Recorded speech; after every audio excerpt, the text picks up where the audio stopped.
Okay, magandang araw sa ating lahat. Nagbabalik na naman sa Javi. Okay. Okay, ang topic natin ngayon hindi masyadong mahirap kasi balikan natin yung mga basic concepts ng ating algebra. Dito, ituturo ni Sir Javi ngayon. Hindi muna tayo mag-calculus ngayon, Sir Javi, kasi meron tayong mga viewers na mga high school students, senior high, elementary students. So, we need to discuss some topics regarding sa high school, ito, sa algebra, basic algebra muna tayo ngayon. Okay? Find the value of x for complex fraction. Okay? Kapag sinasabi nating mga fraction, mawawala na yung mga motivation natin. Mga students, makakita ng ganito, fraction. Okay. Huwag kayong masad. Huwag kayong masad. Shake lang tayo dito. Okay? Okay, wait for a while. Okay, now, dito, if we are going to find the value of x, given yung equation natin, x minus 2 over 2 is equal to 7. Actually, maraming mga techniques to solve this one. Pwede natin itong isolve using calculator technique kapag mag-take ka ng board examination. Pero dito, i-discuss ni Sir Javi kung paano natin ito isosolve. Okay?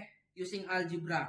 Now, dito, always remember, kapag whole number, mayroon yang denominator na 1. Pero hindi na inilagay kasi considered na yan na mayroong 1. So dito, pwede natin itong x minus 2 over 2 is equal to 7 over 1.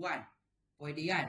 So dito, yung ginagawa natin, so yung mga ginagawa ng karamihan, i-cross multiply lang natin yan.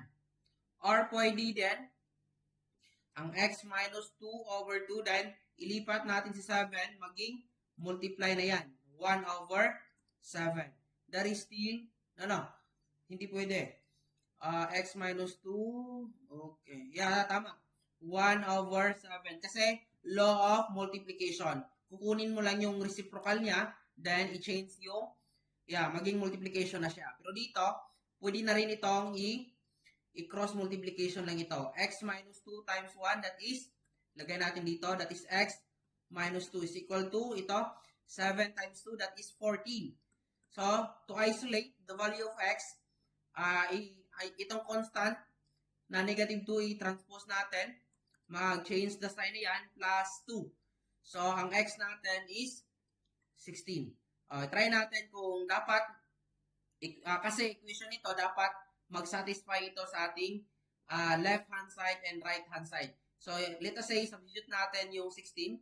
I-substitute natin, i-check natin if tama ba yung sagot natin. Dapat mag-equal yan 7. So, 16 minus 2, that is 14.